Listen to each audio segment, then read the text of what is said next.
o São José do Campo, com as principais notícias dos negócios e da vida na zona rural da nossa cidade, está no ar. Nesse programa, você recebe informações do campo e dicas valiosas para inspirar também quem mora na cidade.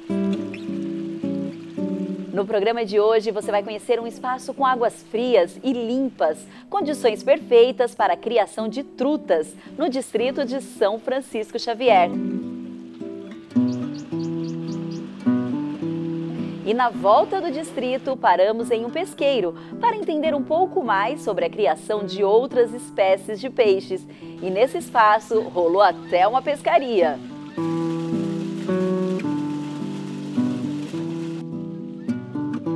Você gosta de peixe? Para entender melhor como funciona a criação de trutas, nossa equipe pegou a estrada com destino ao distrito de São Francisco Xavier.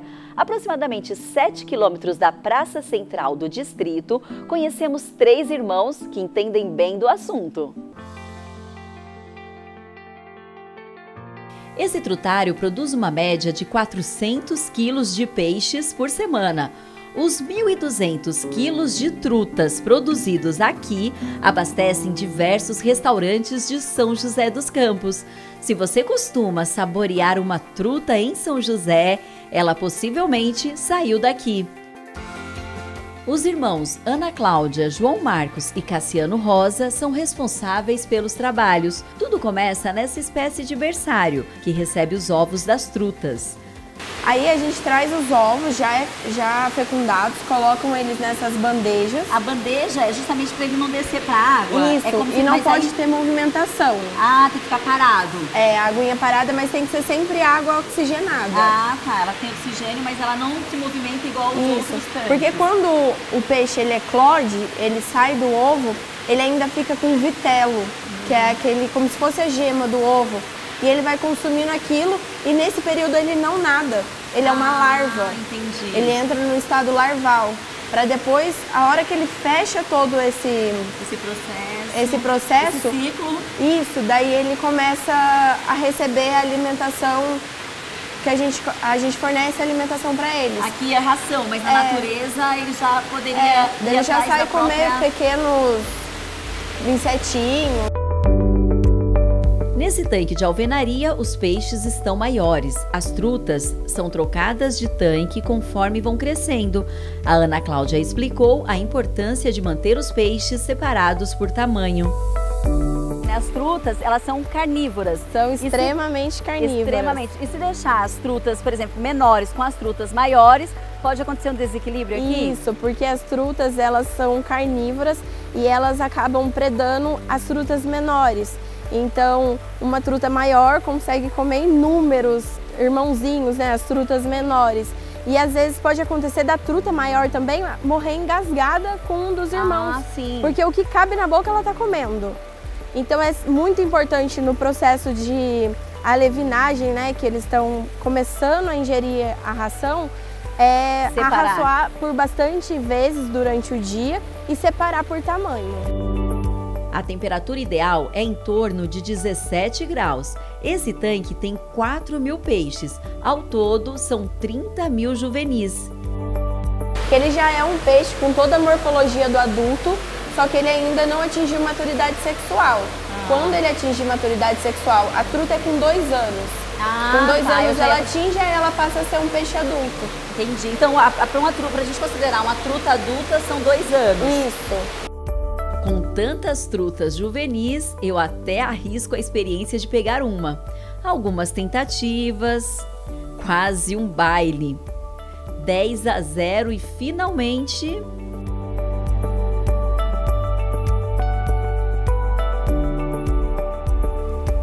Chega de baile, vamos para as caixas. São cerca de 1.000 trutas em cada caixa. Como são maiores, sucesso na missão. E para facilitar muito o trabalho, usamos o passaguá. Nossa, mãe, tá difícil até para levantar.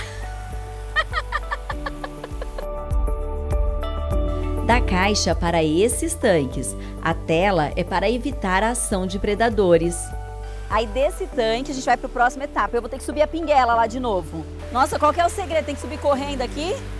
Tem um impacto. Vai, dá um impulso e sobe. Ah, gente. Pode ir.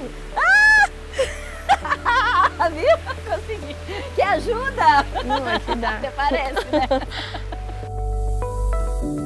Última etapa, esses tanques de concreto, que comporta de 2 a 4 mil trutas. Para facilitar o transporte para os tanques de concreto, os irmãos Rosa adotaram essa espécie de tobotruta, um tobogã de trutas. Nós vamos colocar um auxílio aqui no tobotruta. Aí nós vamos transportar as trutas que estão nesse tanque para aquele tanque, que elas já atingiram o tamanho, né?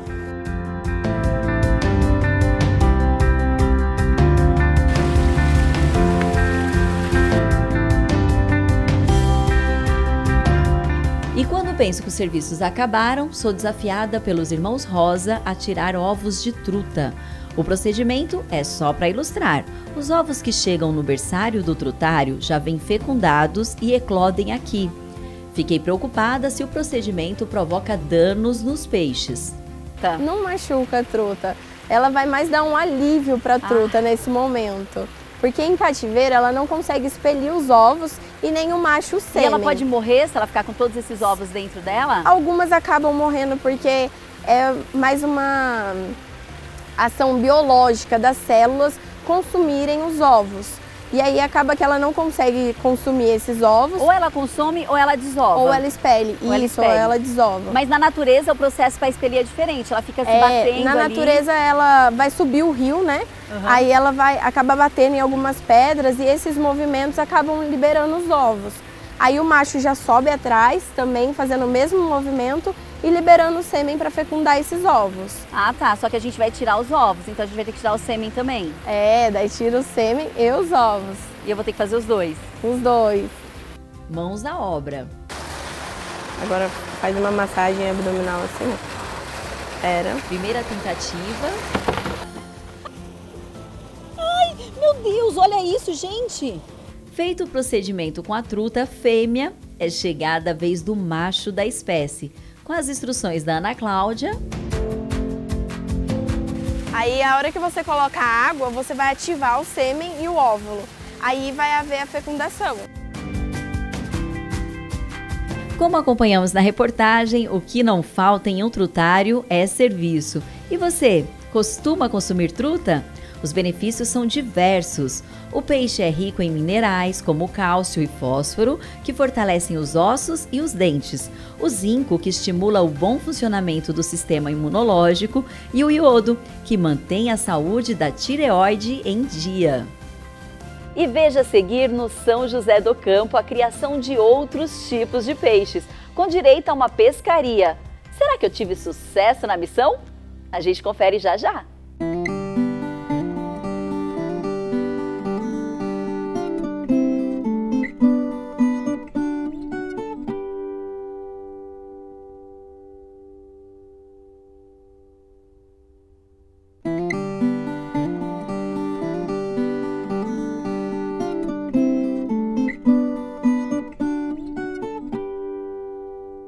Estamos de volta! Graças à enorme concentração de nutrientes, vitaminas e proteínas, o peixe é considerado um dos alimentos mais saudáveis. Consumir peixe ainda ajuda na prevenção de doenças cardiovasculares, contribui para o controle dos níveis de colesterol. O alimento foi assunto no primeiro bloco, que mostrou para você como funciona o trutário localizado no distrito de São Francisco Xavier.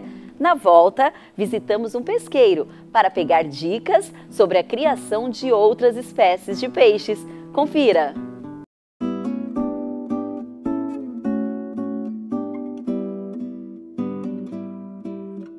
O que não falta aqui são espaços para peixes. Ao todo, são 8 tanques para engorda e um ornamental, utilizado também para pesca esportiva, com cerca de 5 metros de profundidade. Os peixes chegam em fase de alevinos. A alevinagem é a primeira fase de desenvolvimento dos peixes, que ocorre quando eles ainda são filhotes. Os filhotinhos ficam primeiro nos tanques dessa estufa e aqui são separados por tamanho e alimentados com ração. O tamanho da ração é de acordo com o tamanho dos peixes. Quais peixes que são cultivados aqui?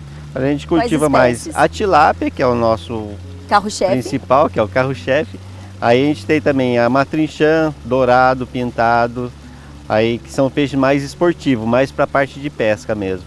Temos a caixara, a pirarara e outros peixes que de menor quantidade, mas é mais voltado para a pescaria. Ah, esse peixe específico, que é o principal da criação de vocês, quanto tempo que ele leva para chegar até o tempo de preparo do abate mesmo? Olha, a tilápia, como o nosso clima aqui é um pouco mais frio, a gente leva em torno de 1 ano, da parte de alevino até a parte de abate. E essa tilápia, esses peixes que são produzidos aqui, eles são comercializados onde?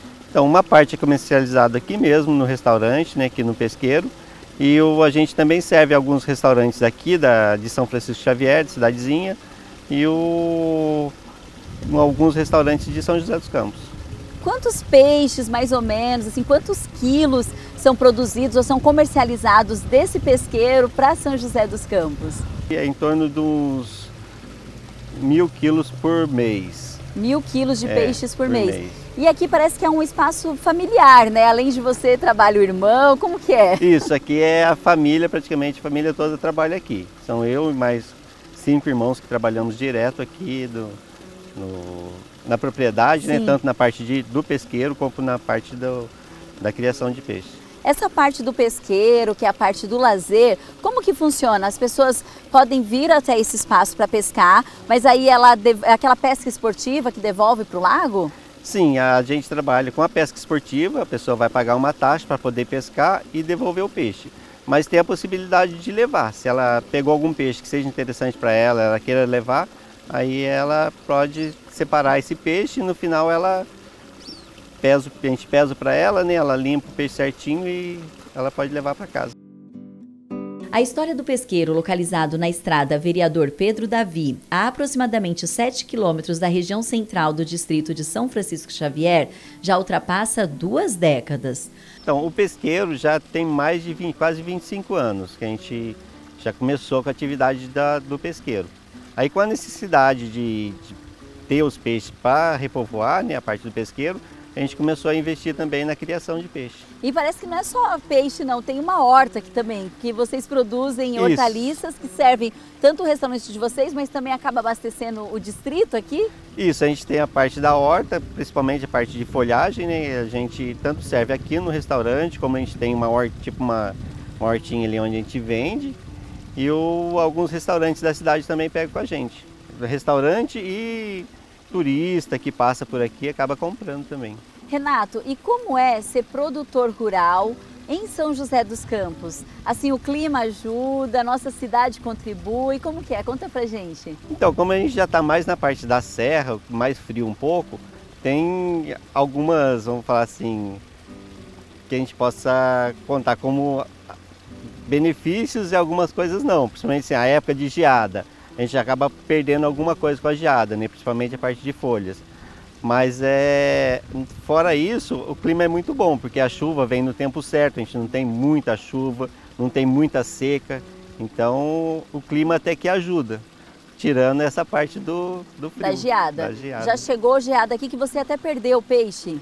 Sim, tem época que esfria muito, a gente acaba perdendo. Porque o lago fica horta, muito gelado e aí a temperatura, mesmo para eles que são adaptados com essa temperatura mais fria, acabam não resistindo. Sim, principalmente peixes que são já de origem mais da parte mais quente do Brasil, né? Que a gente trabalha com a pirarara, com o dourado, com o tambaqui. Então são peixes que se tiver um frio muito intenso, pode acontecer de morrer.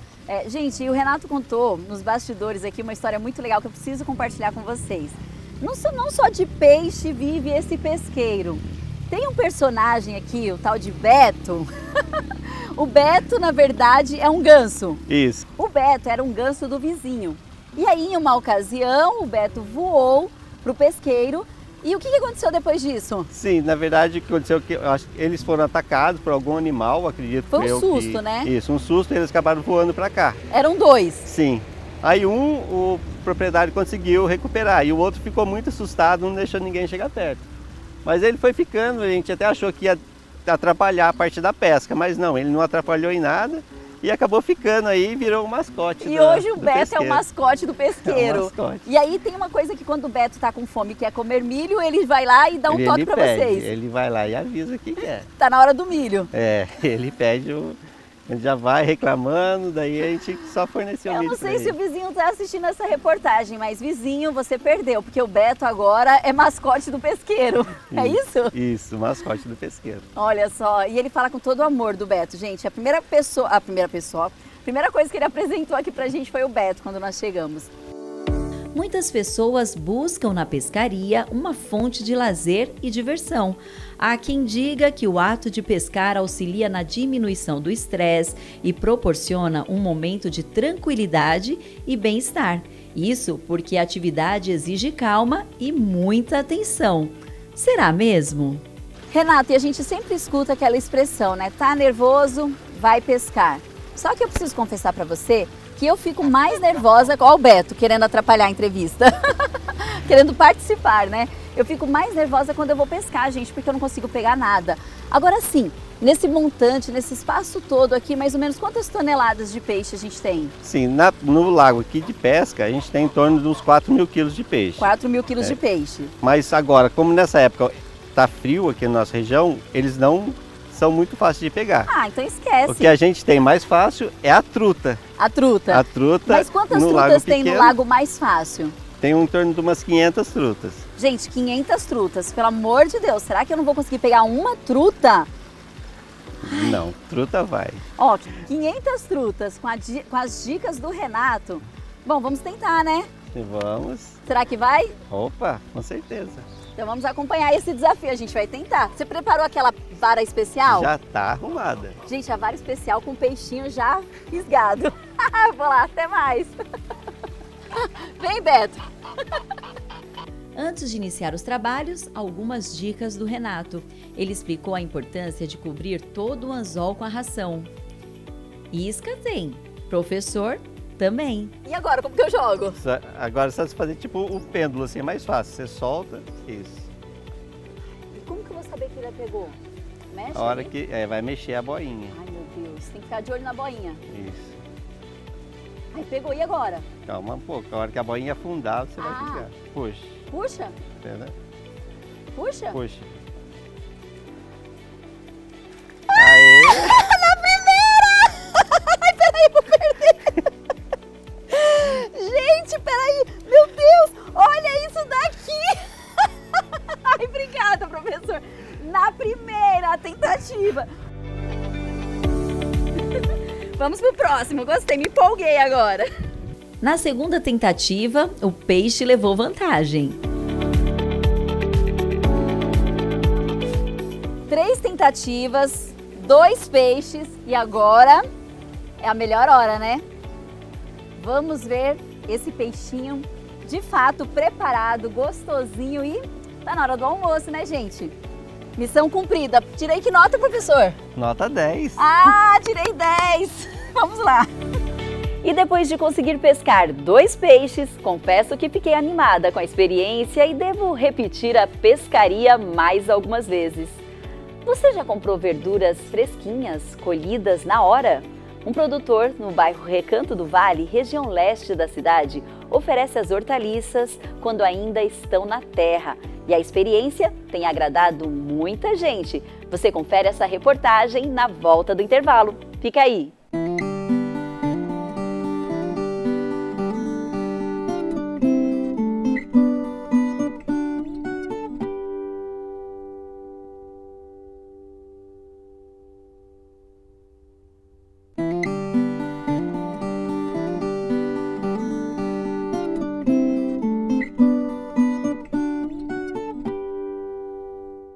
Estamos de volta! No programa de hoje você conheceu como funciona um trutário e a criação de outras espécies de peixes. Antes da gente passar para a próxima reportagem, conheça algumas curiosidades sobre o segmento da piscicultura. Uma das etapas principais para quem pretende entrar para o ramo da piscicultura é conhecer as espécies de importância econômica da região. Junto a essa informação, também é necessário conhecer a anatomia, os hábitos alimentares, os hábitos de comportamento e a adaptação dos peixes ao sistema de produção escolhido pelo piscicultor, de acordo com cada fase de desenvolvimento. Um peixe bem temperado, acompanhado de uma deliciosa salada, agrada muitos paladares. E se você puder escolher a hortaliça ainda no canteiro de terra? Um pequeno produtor rural da região leste da cidade teve essa ideia e com esse trabalho sustenta toda a família. Confira! A Ana Paula é uma das clientes da horta do seu Jairo. Pelo menos 3 vezes por semana, ela leva produtos fresquinhos para casa. Ela contou pra gente como ficou sabendo da horta. Tem uma vizinha do lado de casa que ela me indicou o Jairo, né? E falou que ela sempre vem aqui, pega as verduras dele e tal, que é fresquinha. E assim, é um preço barato. Aí comecei a indicar também para outras pessoas, sempre vem mais pessoas. Já faz há 1 ano por aí que eu já compro dele. E eu adoro as verduras dele. É um dia sim, um dia não, eu estou sempre comprando dele. Alface crespa e lisa, coentro, rúcula, salsinha, cebolinha, couve e beterraba são alguns dos alimentos colhidos aqui. Com tantas opções, Ana destacou as preferências. Então, eu compro mais chicória, alface, as cheiros verdes, essas coisas que eu compro mais, que eu mais gosto da verdura. Fresquinha, tirado na hora, é uma delícia, né? Porque é uma planta assim que sempre está sendo cuidado, né? E sempre molhada. Então, assim, quando você vem, você sente um gosto diferente, né? Tem muito mais de sabor. Os portões da horta abrem às 7 horas da manhã, de domingo a domingo. No começo, Jairo fornecia as hortaliças para mercados e quitandas. Como a região recebeu novos moradores, ele optou pela venda direta ao consumidor. Eu passei a vender para as pessoas que venham aqui na porta, que são as pessoas da comunidade, né, o pessoal do prédio, e deixei de vender para os mercadinhos. Porque o mercadinho ele tinha uma vantagem, ele chegava aqui e comprava 200, de uma vez só. A pessoa que vem, ela compra 3, 4. Só que ela vem e compra 3, 4 e ela fala no bloco inteiro. Sim, a propaganda, olha a esperteza, muito então, bem. Hoje olha só, tá vendo? É o homem do campo dando lição de marketing aí para todo mundo que está assistindo, hein, gente? Hoje a gente tem uma clientela, porque o fluxo nosso de gente passando aqui na porta é muito grande. Sim. A gente tem a clientela desses condomínios, dos prédios, que nunca foi feito propaganda assim de cartaz ou de anúncio. É o boca a boca, né? Os próprios boca, clientes que sabem que o produto é bom, com qualidade, fresquinho, né? Colhido ali na hora, o senhor colhe um por um, não deixa nada, não existe uma barraca, uma banca, que o senhor deixa eles expostos ali, conforme as pessoas chegam, o senhor colhe. Você chega e eu tiro na hora, você escolhe a ponta qual você quer. E qual a vantagem de tirar na hora, em relação ao produto que fica na banca? Por exemplo assim, se você tirar um alface aqui e colocar ele no saquinho, colocar ele na sua geladeira, ele vai durar aí 8 dias.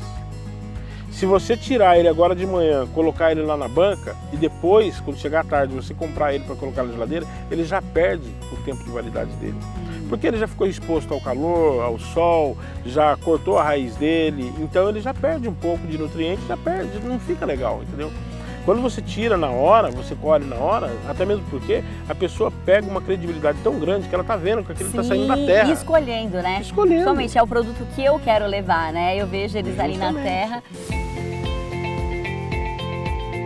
O produtor falou sobre um dos principais desafios. Com foco na economia, comprou 6 bezerras com o objetivo de fornecerem esterco para a produção de adubo. Nesse espaço, o capim que sobra da alimentação das bezerras, esterco e resto de folhagens se transformam no adubo usado na plantação.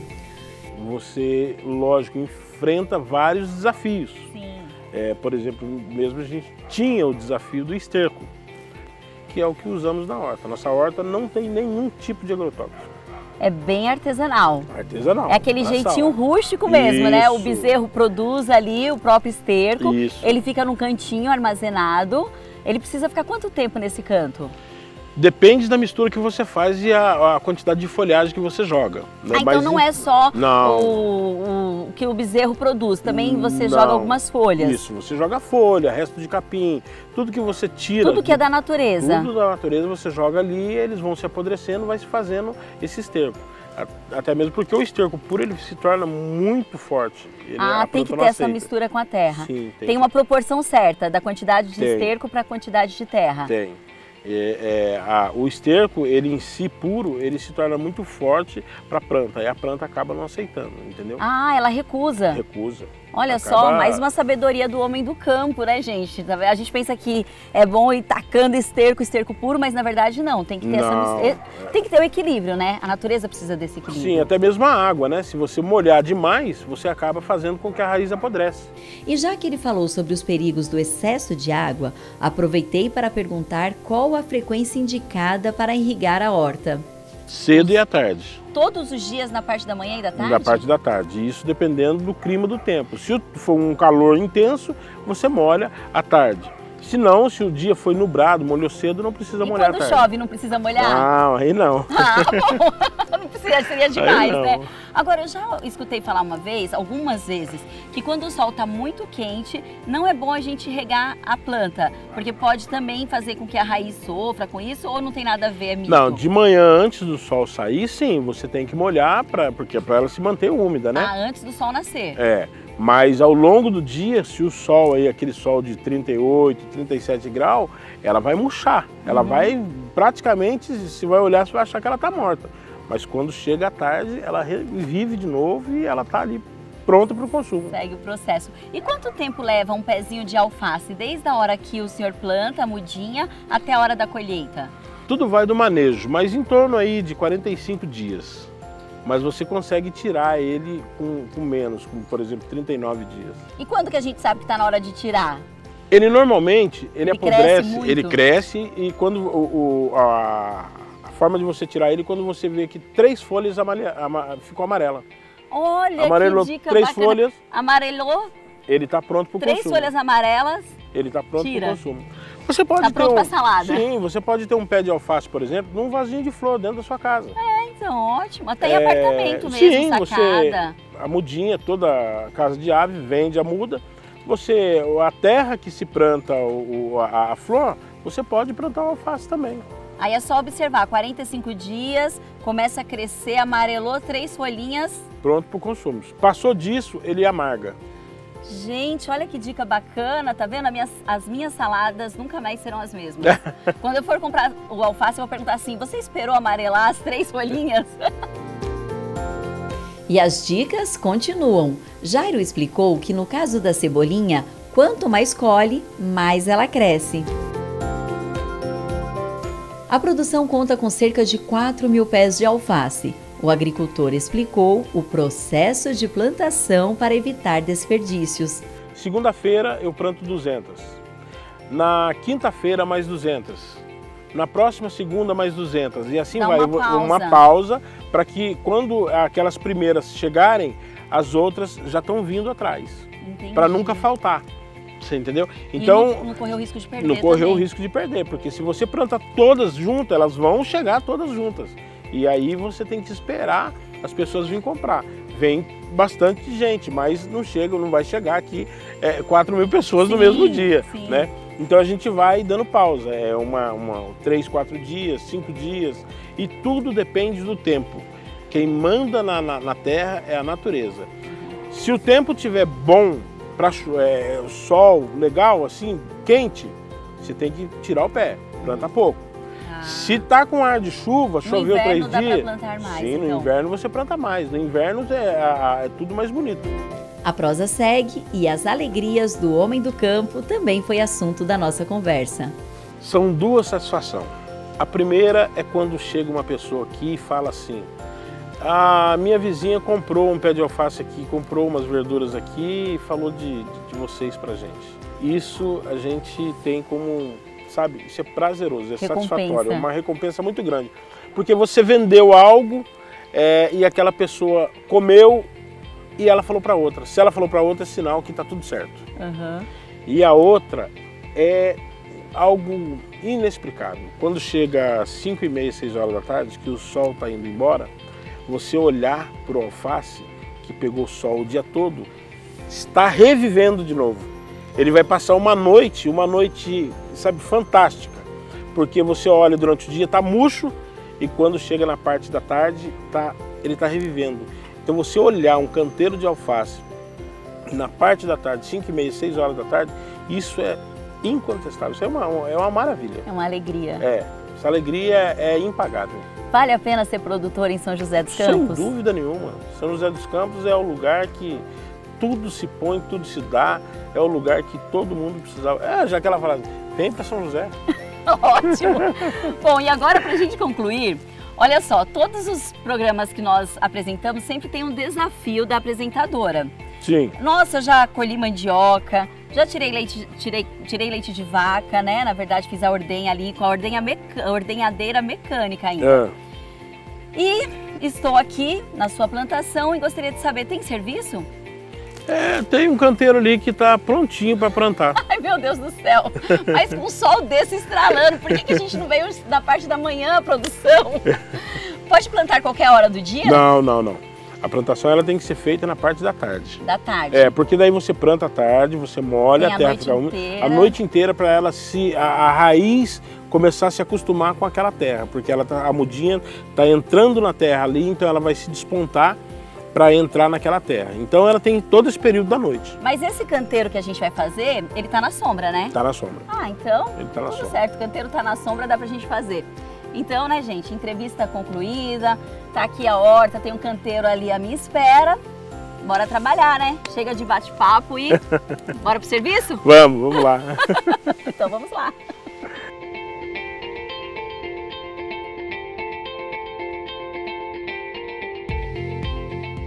O Noan, filho do Jairo, chega para reforçar a equipe. Um palmo é aqui. Vai lá com o dedinho. Aí. Eu quero pegar. Você vai pegar? Olha, eu peguei mais. Quem planta, colhe. Com as dicas do Jairo, colhi um pé de escarola. Essa para colher, essa aqui tá boa. Essa tá? Missão cumprida. Pois é, né? Quem planta, colhe. E você, conhece algum produtor rural em São José dos Campos?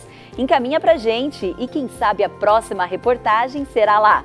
O São José do Campo de hoje fica por aqui. Eu encontro você no próximo programa. Acompanhe a gente nas redes sociais.